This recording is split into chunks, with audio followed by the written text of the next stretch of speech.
We're getting into a conversation this morning. A senior human rights officer and advocate for the Kenyan National Commission on Human Rights is Elijah Kandie Rethink. He's here with us this morning. Good morning. Good morning. How are you? I'm fine, thank you. Thank you for having me. Well, thank you for being in the hot seat of the Situation Room. Hot seat to discuss hot issues. This is where we are. The tear gas has cleared.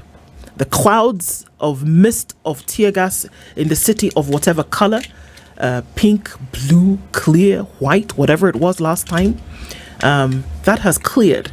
And now we are counting the numbers and we are counting the losses and we are seeing this is what the true situation looks like, essentially after the storm, and we're dealing with the aftermath. And the question, our calls for justice and accountability are now at fever pitch level. Those are the conversations that we're having with you this morning. So thank you for joining us to do that. We'll get into that in just a little bit. Dennis Aseto is going to welcome you with today's proverb. You're smiling, so you must have heard about that. Yes. We'd love to get your interpretation of the same. Yeah, so the proverb today is from Kenya, beautiful country. But today, we're looking at several sectors. We looked at the part of agriculture sector, flowers. But now let's just look at the agriculture sector just as a whole, what this means to the country. And it contributes around a quarter to the GDP, that is 22.5% of the GDP. Now, however, there is it directly contributes to the economy through employment, indirectly through businesses, trading, and what there is. Now, directly 20 to 22.5%, indirectly that is agro-linked, that is 27 to 33% spillovers, and combined contribution of between 35 to 50% to the GDP. So if you look at what agriculture means to the country, it is huge. Only that perhaps more investments need to go into it to make agriculture in the country be even better. One could only hope that these are things that the government duty bearers will be looking into. But off to our proverb today, which comes from the Luo community. And a hyena cannot smell its own stench. A hyena cannot smell its own stench. How would you interpret that?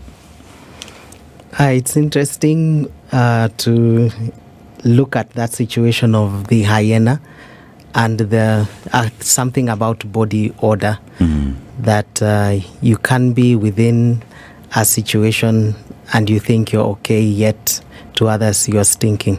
So at times it can be interpreted to mean that you might be blinded or clouded from your judgment, could be clouded from the things that you see, and you might also be in a position to not be aware that you're actually stinking. And so the issue of the hyena not understanding that, or not getting that it's actually stinking and it is used to its own body odor, then can also be seen as a way of to warn individuals, to tell them that at times you might think that you're doing the right thing and you are within your comfort zone, but to others you are actually stinking, or you are actually doing things that are inappropriate. Individuals who've been pointing that stink is you. So I'm not saying how, but yeah. Okay. Yep. Thanks for that interpretation. As we look at the conversations, like we said, so the gas has lifted. The stench in the city was of tear gas in different parts of the country, and that we could see the billows of smoke. And then after that is now when we're starting to count losses. Who would have thought that on a Wednesday, 2 days after, people are still succumbing to injuries? And again, yesterday we heard the news of other deaths of folks who succumbed to the injuries that they got, whether it came from the 25th of June or the 7th of July. And so counting those losses, we just wanted to first of all, of course, look at numbers, but at the same time then look at who's calling for justice and accountability. That usually things like this happen, the protests happen, there's violence, there's loss of life, and then we have to count it after that. But then who's making sure that where it was not if there's anything like an accidental death in a protest, that where there was, death by the bullet or things like this, who's going to make sure that justice is seen and heard? So maybe get an overview in terms of the numbers that we're looking at now, and then, what we do in terms of calls for justice. Yes, thank you for that introduction.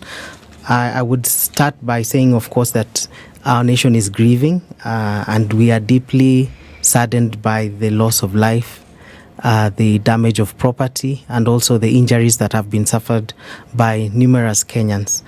From the perspective of the Kenya National Commission on Human Rights, we have documented to date 115 deaths spanning the last 1 year. But from the Sabasaba protests, we have documented 32. One actually had died yesterday. And we also have documented numerous injuries, over 107 injuries.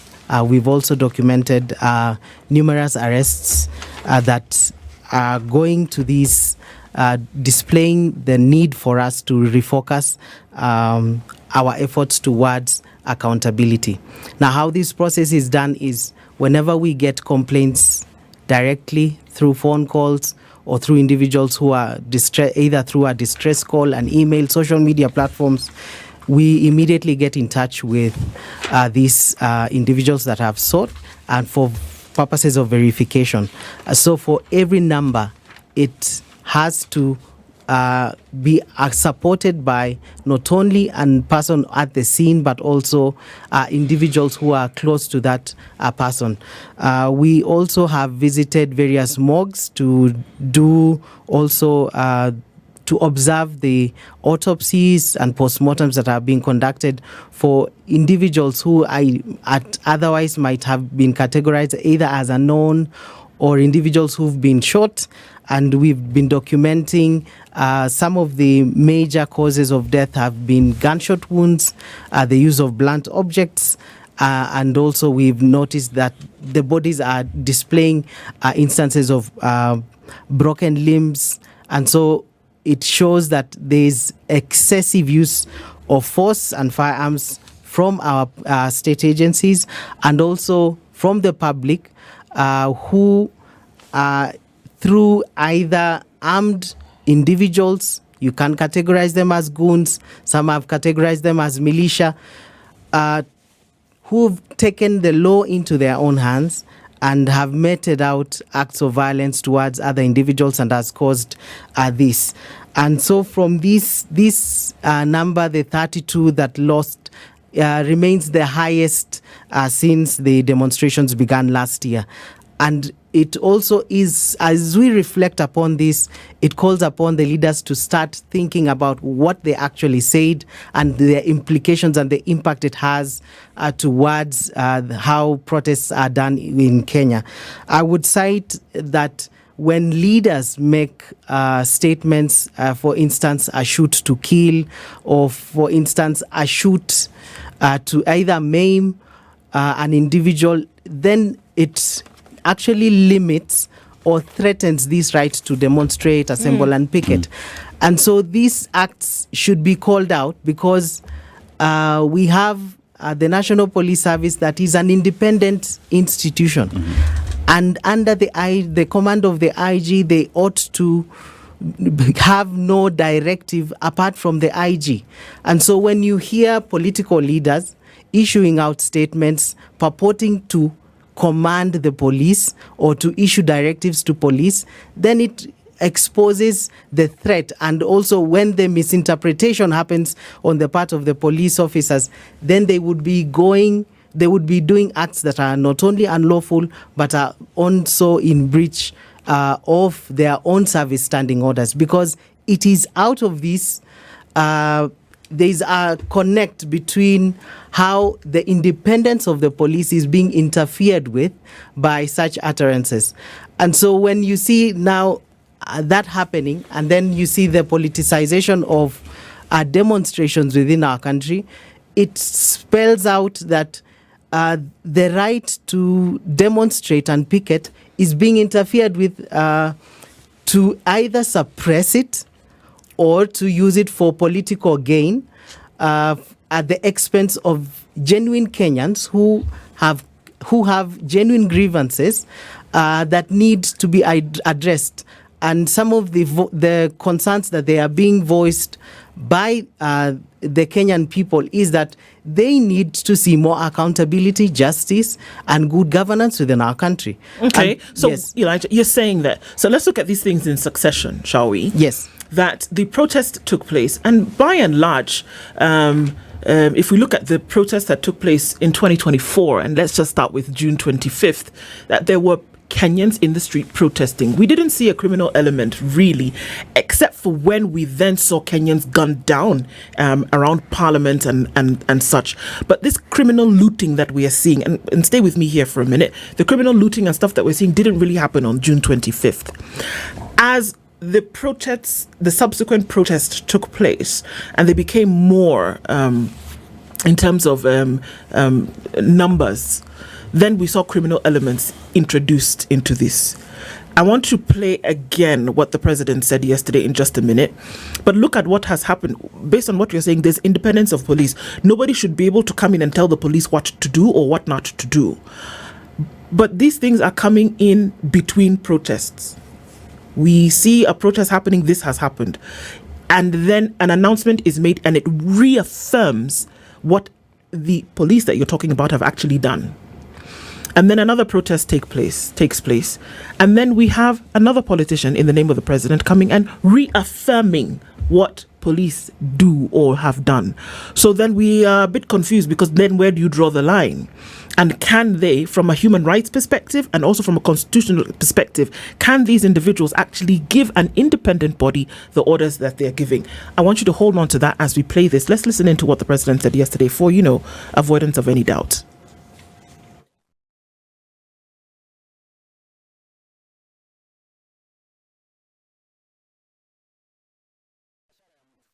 Anaenda kuchoma mali ya watu wengine.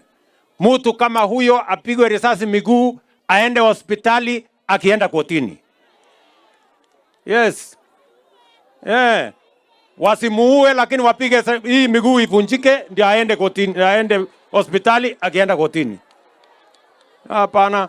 Hatuwezi kukubali mtu ambaye anaamuka kwake anaenda kuchoma mali ya mtu mwingine, biashara ya mtu mwingine.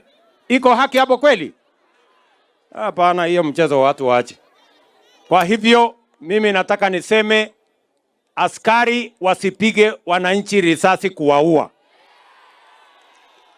Lakini muhalifu, mtu ambaye amechukua kazi kwenda kuvunja biashara ya mtu mwingine, ashughulikiwe, aende hospitali, akienda kotini.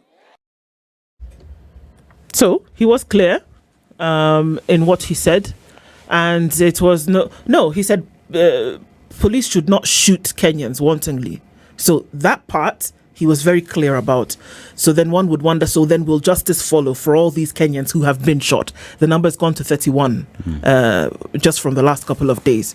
But on the other hand, he was clear, and he said those people who want to go and burn down the property of others or want to loot or destroy, they should actually be shot. They should not be killed, but they should at least be injured. Is he giving a directive, or is he stating his opinion?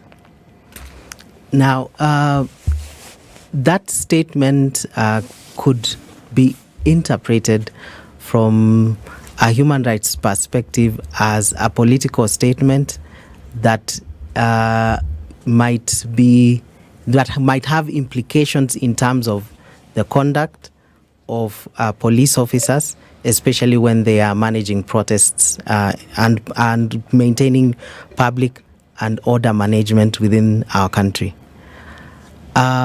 With this statement, it is important that such directives or such statements that are issued should have some form of sensitivity in the manner in which the police have conducted themselves. We are not hearing more about the people who've lost their lives. We are not hearing about the survivors who are now either suffered injuries or have lost property. these are the individuals that the state should have place more focus on, as opposed to the either purporting to issue either a directive in terms of how protests should be managed. I agree to the extent that no person should be shot, because the law provides for the National Police Service to maintain, preserve life and also property. And so the acts of preservation of life is important. The other element is that the use of lethal force, that includes gunshots, that includes the use of either the truncheons that are normally used by police. These could have impacts in terms of how an individual can suffer harm or violence from the acts of the police. And so in this past week, we saw clips of officers ordering individuals that we've been given orders to shoot you or kill you. And you wonder where this order is coming from. And it can be attributed to statements that are made by the political leaders, and in this case, the minister in charge of internal security. And so when the impact of such a statement is that it not only threatens, but it has a chilling effect to the population, in the sense that protesters or any person who has a voice to raise or genuine concerns would be limited, in the sense that they would feel that I will be afraid either to go to try and protest, or to the officer who is now maintaining law and order, is that this officer might now start becoming trigger happy and impact negatively the lives of Kenyans, either by the use of force or that, especially the lethal force. And so such statements should actually be viewed as such, as that it nearly points to the interference of the independent command of the Inspector General. I mean, Elijah, you said the number of the death toll has increased to 32, 32, right? yes. How many wounded again? 107. 107. Out of these 107, do you have a picture of the gunshot wounds, the type of gunshot wounds that these 107 have? Now, for the injuries that have been suffered either by bullets, they target the torso area, most of the upper torso. The upper torso. Yeah. And so there are also those that have targeted the legs and also the arms. But there's some acts but even in such instances, the danger it poses to the health of these persons who are now suffering gunshot wounds is that it leads to great loss of blood and might immediately result to the loss of life for the individual. And so the importance of us as a country being very categorical in terms of the use of firearms, it should be as a last resort, where the threat of the individual officer or another human being is being used. So when such a statement is issued, then it should be looked at not only from the point of just a political statement or a personal opinion, because this is someone of the highest office within our country. And once they say such a thing, it bears a huge responsibility and also has an impact towards the entire country. I mean, from your experience, Elijah, because the reason I was asking the type of wounds or bullet wounds, you talked about the torso area, legs and arms. This is already happening. So when the president said what he said yesterday, it's the assumption here is perhaps he's making this statement. It's the first time he's making this statement. But behind closed doors, maybe from what you're saying and the reading through all this, not so long ago, Murkomen, the Interior CS, gave that order to the police. Yes. Then we saw on Monday a police officer saying, Tuko na ruhusa, tuko na amri ya Yes. kupiga risasi. Now yesterday the president actually said shoot not to kill, but shoot to injure as this person goes to hospital all the way to the courts. Now, quick question. Is shooting someone in the leg considered non-lethal? Because with the statement, it almost appears that if you're shooting somebody in the leg, it's okay. Somebody will not die. It's non-lethal. Is this the assumption? That should also be interpreted in this. From a rights perspective, we have documented numerous individuals who've suffered gunshot wounds to their legs. And it has caused not only permanent disability, but also to some that have led to the loss of life. And so such a directive should only be used at the last resort. That an officer, once deciding to aim at an individual and pull the trigger, should be at a point that it is so critical to not only that to save the life of another individual, but also or his life or the individual officer.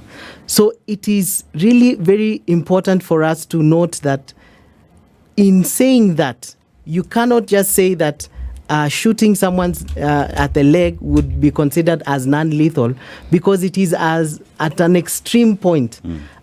We should be asking ourselves, have these police officers used either communication first? Have they used force that is proportionate to the threat that is being faced? Because the directive is almost saying that anyone that tries to get to either a police station or any person who tries to loot, and the circumstances there, it depends on a case-by-case basis where the officer needs to apply the knowledge and training that they have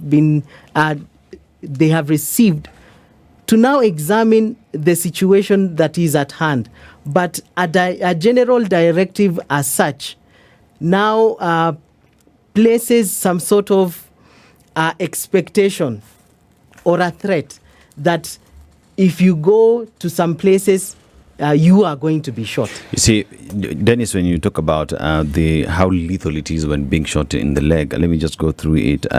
One can actually die due to severing of arteries in the body, delayed medical help, which in a situation where it is a protest, that is the order of day, because it is a protest. You've been shot on the leg.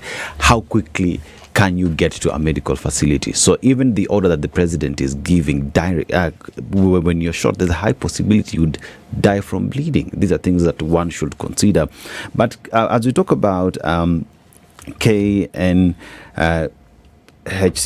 and you do investigations, you do recommendations to the government in terms of how to maintain human rights and all this. You've documented all this, but does it just remain at documentation? What follow-ups then do you do to ensure that it just stops being a document on the shelves gathering dust, but that the government, you're able to follow up with government to ensure that the recommendations you've given are actually implemented? Thank you. First, our recourse has always been that we need the state to acknowledge the violations that have been meted out against. Have they ever? The acknowledgement comes by first institutions, independent institutions such as the Kenya National Commission on Human Rights, actually documenting and calling out that a certain number of individuals have suffered violation. After that, now the next call is for proper investigations into these violations. It can be done through, if it concerns the police, then the Independent Policing Oversight Authority takes the investigations. If it is by the public, then it is the National Police Service to conduct investigations and to see some form of justice. There are also other mechanisms where if we see a pattern that is systemic, for instance, then we collect evidence in our investigations to see whether they have met the threshold of human rights violations. And if it has, then we assist the victims and the families to now seek redress through the courts. so that they see some justice. This includes victims of families that have lost their loved ones, victims of individuals who've survivors of either injuries, and also those who've lost their property. And so because ultimately our country has, or the state has, an obligation to ensure that whenever these violations occur, there is some form of reparation mechanism, which includes restitution or even compensation, so that whenever violations happen, the state has the responsibility to ensure that these people are repaired in the sense that their concerns are heard, but also there is some form of satisfaction or memorialization for those either who've lost their lives. And in the past, that has been done. But where has it been done? When have we seen a situation whereby the state has made reparations for a case like this, for example? This has been realized through the court process. But in the past, the Truth, Justice and Reconciliation Commission was set up with a reparations framework, where this framework was to now look into all past historical injustices dating from 1963 up to 2008. So it looked, that's my question. So we're going to go to a break, but I want to stick on this for just a little bit. That it looked into the issues, and that's where we have a problem. That you look into the issues, and we've seemed to be looking for a while, but even one, or two, one case whereby these reparations have happened. We look at post-election violence, for example. People are in court because the money in the billions that was supposed to be given to people for resettlement has never happened. We're looking at people whose bodies were floating on a river and then they've been found. Their families have never been compensated, never been explained to in terms of what happened. The people who died, there's no inquest, there's no there's no anything in terms of even finding. A mother sat in the chair where you're sitting today and her son was shot a year ago.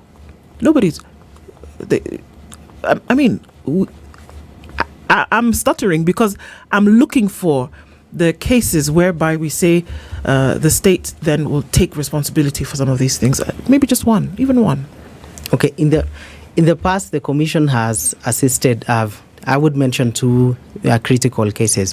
One recent is the Baby Pendo case. Still in court? Yes, it's still in court, and the wheels of justice would take lengthy. It's a lengthy process because it started from an inquest. Now there's actually an international crimes case ongoing currently in Kenya, where police officers are now being put to account, stemming from the Baby Pendo case. Also, there are also other women who suffered sexual violence around that period, and they are now part of this case, and they are now looking into the acts of individual police officers that meted out these violations.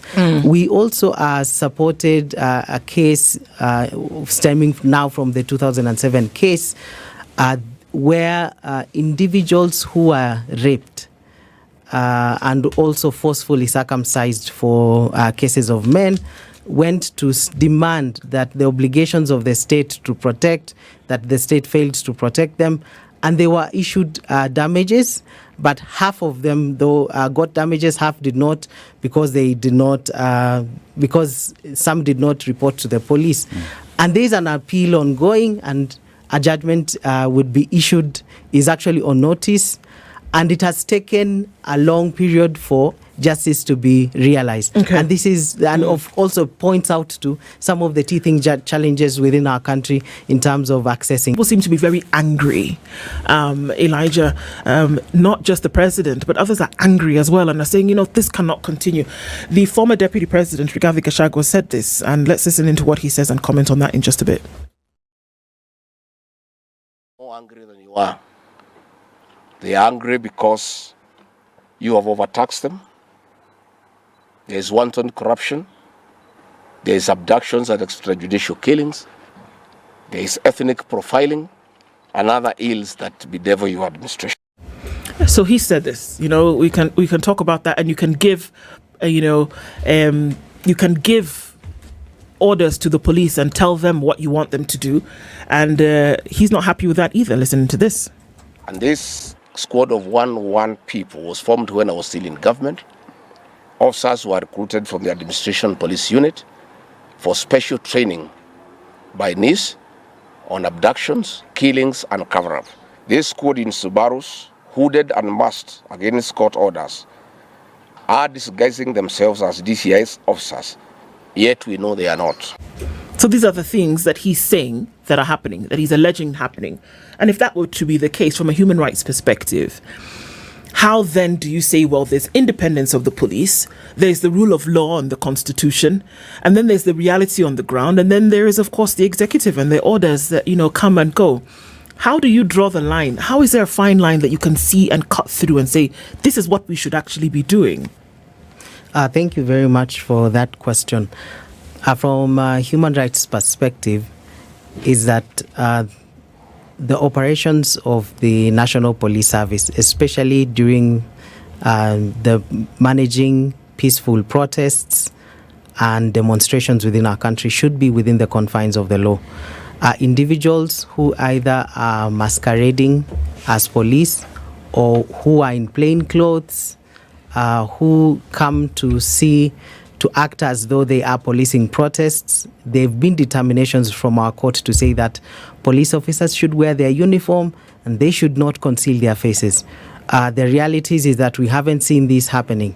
And also the fact that there have been individuals who are either in plain clothes and also driving in vehicles that are either without plates or concealed, then it points out to the use of extra legal means to now suppress the right to demonstrate and picket.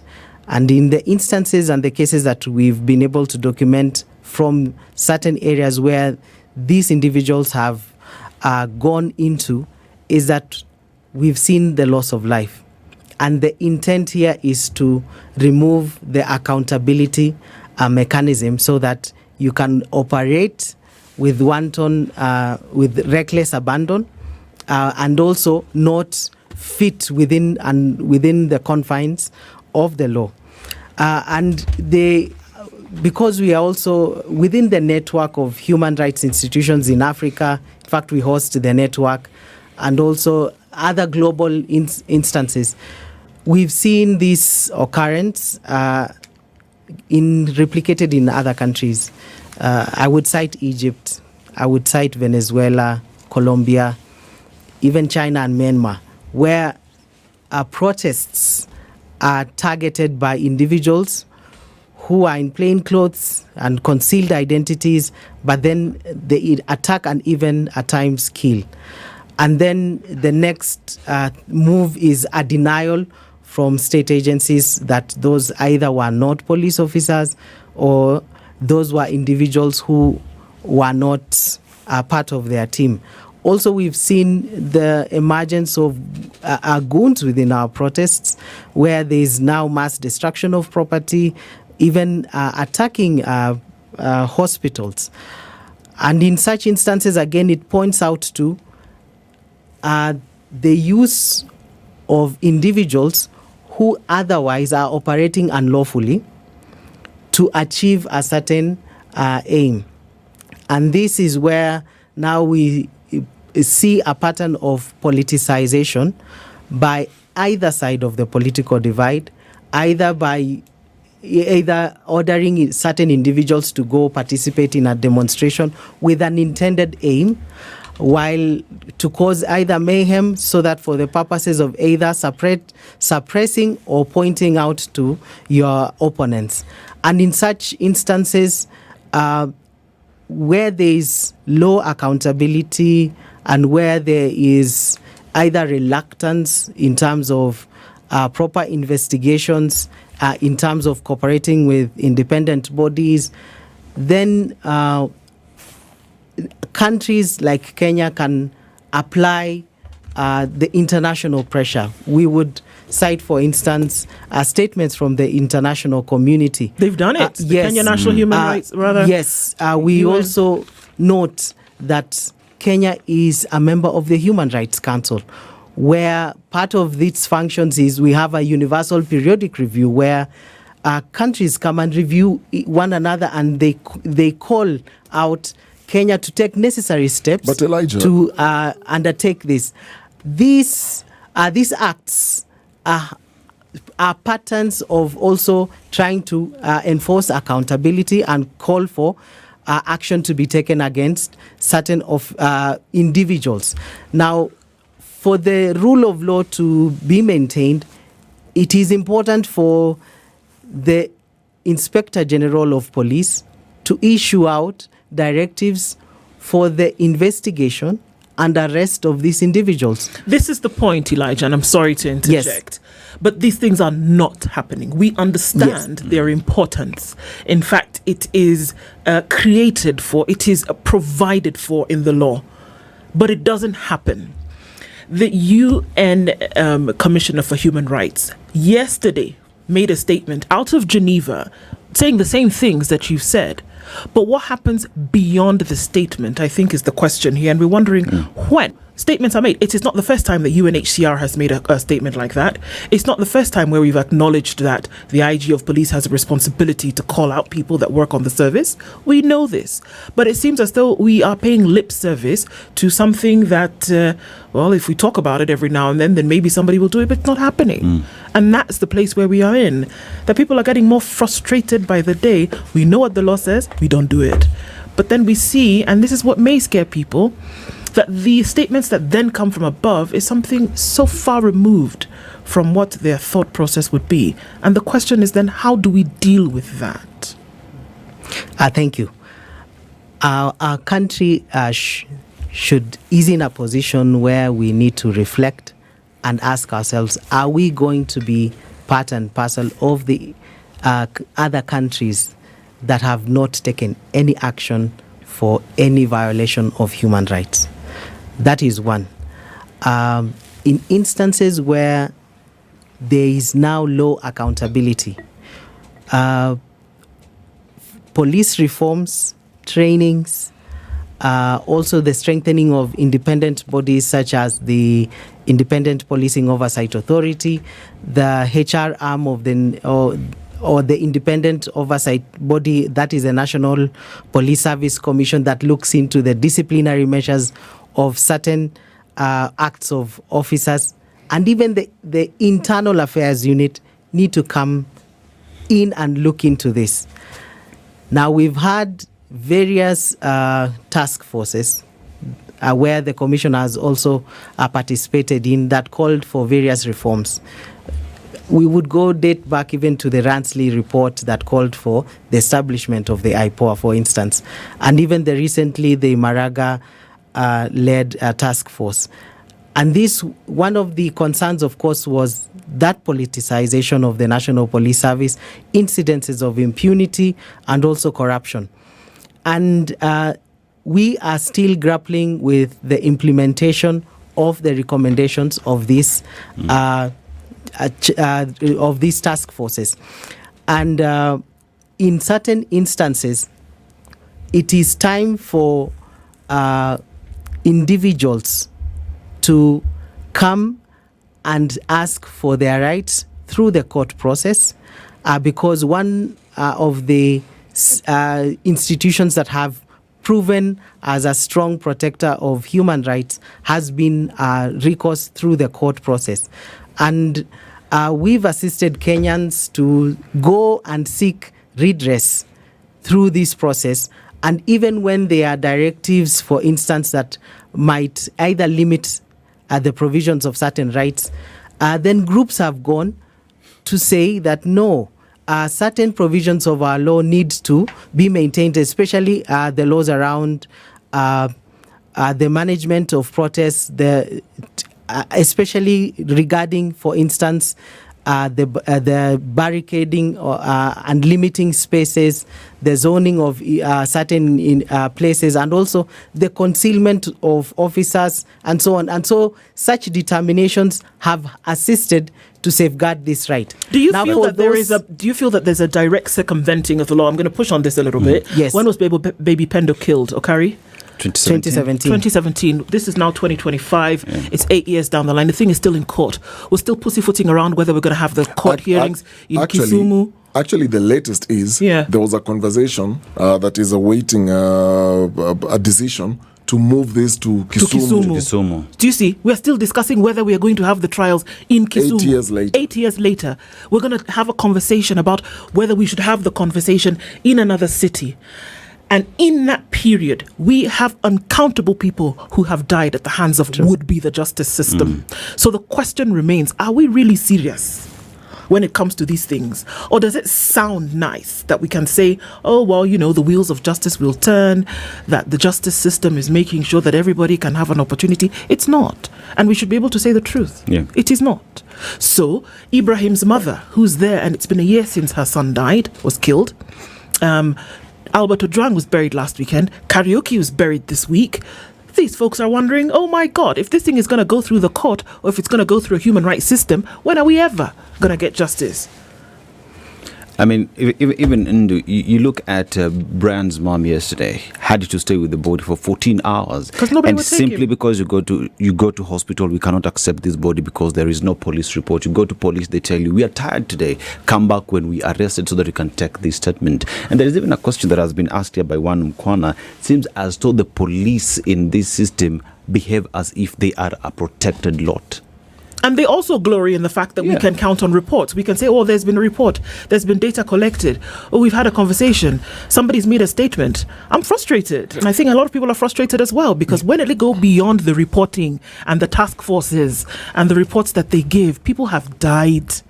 And to even push it further, families are now alleging that there's foul play because postmortems are delayed. Yes. I'll give an example. So the reference to the June 25th demonstrations, bodies of young men bearing gunshot wounds are later found in the mortuaries with exit wounds during autopsies. Now, what the families are asking for is, can we get these reports as soon as possible? Now, the families arrive at these places early in the morning. No one is there to help them. IPOA is blaming the police, and the police is blaming the pathologist. If the government is then blaming blaming itself, who should the citizens run to? Because we talk about the reluctance, like you said, reluctance of proper investigations and avoiding accountability. And on this other end, conversations of dialogue, forming task forces, doing reports, we are counting numbers every day. Where do then citizens turn to when the government is again saying, it's you to blame, it's these are the person to blame, but they're still within the same system? Yes, it's interesting that I actually resonate with your comments, because you're literally describing the life of an officer or a human rights defender at the commission or even at the civil society spaces. These are real challenges that we meet daily, and we are left with the burdens of the victims and their families. They are looking towards institutions such as ourselves, IPOA, institutions such as the National Police Service, to act and to see justice realized. The extent to which the commission can go, especially for instances of loss of life, for the wanton destruction of property that occurred in certain instances, is that the law enables us to document and also have a working relation with institutions such as the Independent Policing Oversight Authority. I'll cite an example. If there is the loss of life today or serious grave injury, we would do an investigation in terms of the human rights impact. Then forward the same to the Independent Policing Oversight Authority, who we work collaboratively to ensure that action is done. Now, there's again challenges in terms of that relation to try and secure their accountability, because where there is non-cooperation, it becomes difficult to prove a case against an individual officer or against an act that has been done where there is insufficient evidence. And this also is replete of our history. I remember from the past, it has been noted that issues around evidence collection has limited the issues around access to justice. And so for institutions that are ourselves, we will continue to monitor, we will continue to document human rights violations, and we are calling upon Kenyans to come and report. The beauty about this is that with documentation, where there's violations, there's no limit as to the timeline and period where individuals can be held to account. Yes. Our time runs out, but thank you for joining us. If anything, it's very clear that we can't stop discussing these things. And we want to thank you for joining us this morning. Elijah Kandie is a senior human rights officer and advocate at the Kenya National Commission for Human Rights. This is the Situation Room, the only way to start your day.